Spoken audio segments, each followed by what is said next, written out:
Satyabhama institute of science and technology, Chennai.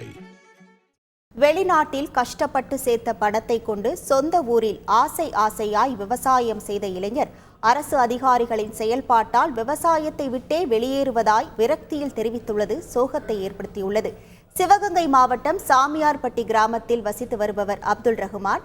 இவர் 15 ஆண்டுகளுக்கு மேலாக வெளிநாட்டில் வேலை செய்து வரும் நிலையில் விவசாயத்தின் மீதுள்ள ஆர்வத்தால் சொந்த கிராமத்தில் 1000 வாழைக்கன்றுகளை வைத்து தோப்பை உருவாக்கியுள்ளார். சிவகங்கையில் தண்ணீர் பற்றாக்குறை அதிகம் என்பதால் தோட்டக்கலை துறையை நாடி சொட்டு நீர் பாசனத்தை ஏற்படுத்தி தர கேட்டுக்கொண்டார். நில ஆவணத்தில் முதல் எழுத்து தவறாக உள்ளதாக கூறி அதிகாரிகள் அதை மாற்றி வர அறிவுறுத்தியுள்ளனர். அப்துல் ரஹ்மானும் முறையாக தாலுகா அலுவலகத்தில் கொடுத்து 3 ஆண்டுகளாக கணினி திருத்தத்திற்காக காத்திருந்தும் பயனில்லை. இதனால் விரக்தியடைந்த அப்துல் ரஹ்மான் 5 லட்சம் ரூபாய்க்கு மேல் செலவு செய்த வாழைத்தோப்பை மாடுகளை மேயவிட்டு அடித்து இனி விவசாயமே செய்ய போவதில்லை என்ற முடிவுக்கு வந்துள்ளார்.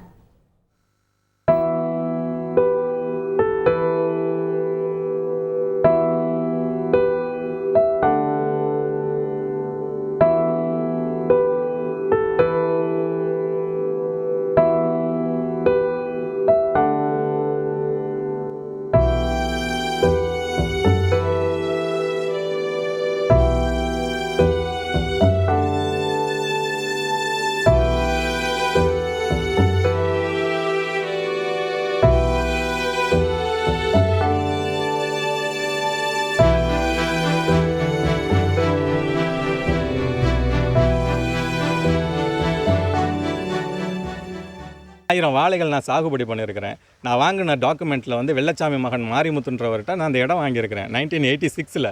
அதில் வெள்ளச்சாமி மகன் வேணாண்டு போடுறதுக்கு பதிலாக பேணாண்டு போட்டிருக்கிறாங்க. அரசு ஊழியருடைய கவனக்குறைவினால் ஏற்பட்டது. இதை திருத்தி தர சொல்லி கணித திருத்தம் செய்ய சொல்லி கிட்டத்தட்ட 2022, 23, 24 3 ஆண்டுகளாக நான் அரசாங்கத்தில் முறையிட்டு அதற்காக இவ்வளவு பெரிய ஃபைலு எனக்கு 2 தடவை தாசில்தார்ட்டேருந்து லெட்டர் வந்திருக்குது, ஆர்டிஓட்டேருந்து வந்திருக்குது. இப்போ ஆர்டிஓ இப்போ டிஆர் பெஞ்சில் இருக்குது. அவரை கூப்பிட்டு விசாரணை பண்ணி அதுக்கப்புறம் இன்னும் எவ்வளோ நாள் எடுக்கும்னு தெரியல. இந்த 1000 வாழைகள் நான் சாகுபடி பண்ணி இப்போ நான் மாட்டை விட்டு அழிக்க போகிறேன். ஏன்னா இதெல்லாம் ஓடி அடைகிறதுன்னு மாதிரி தெரியல. கிட்டத்தட்ட 5,85,000 ரூபா 3 வருஷத்தில் நான் செலவு பண்ணியிருக்கிறேன். இது பச்சை பிள்ளைகள் மாதிரி இருக்குது. ரொம்ப கஷ்டம். நாட்டில் வந்து என்னென்ன நாட்டின் முதுகெலும்பு விவசாயின்னு சொல்கிறாங்க. விவசாயிகளுடைய குறைதீர்க்கும் கூட்டம் நடத்துகிறாங்க. இதெல்லாம் ஒரு சடங்கு சம்பிரதாயம் மாதிரி நடக்குது. இவ்வளவு குற்றங்கள் இருக்கும் பொழுதும் இதை நிவர்த்தி பண்ணி கொடுத்துட்டுனா நல்லா இருக்கும். உங்கள் கண்ணுக்கு முன்னாடியே 1000 வாழைகளை என் மாட்டை விட்டு அழிக்கிறேன். நல்லா பார்த்துக்கிறேங்க ஐயா. Sathyabama institute of science and technology, Chennai.